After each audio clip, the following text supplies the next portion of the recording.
Then Kurt won the WWE title and faced Chris Foret at 2003 Royal Rumble. This is the match that made me want to become a professional wrestler.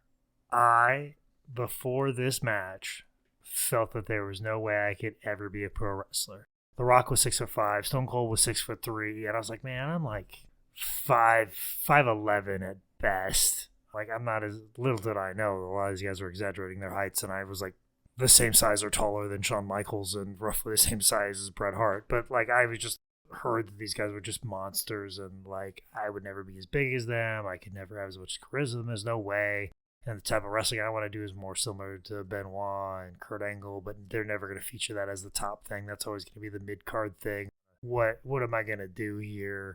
But when they put those two out there and featured them as one of the main events on the show, it wasn't the main event, but it was one of the main attractions on the show. And Chris got a standing ovation. Chris being about 5'9", made me go, maybe I can do it. Maybe it's possible. And I'll never forget that next day. Like, I kind of cleaned up my act and got in the gym, got myself in the best shape I possibly could, and started researching wrestling schools and started looking some of them up and realizing, like, hey, like, maybe I need to find one. And then 8 months later, I walked into a professional wrestling gym, all because this Royal Rumble match between Kurt Angle and Chris Benoit inspired me to be a professional wrestler. And you know, that was something that I said with a lot of pride, like, yeah, the match that made me want to be a pro wrestler was Chris Benoit and Kurt Angle.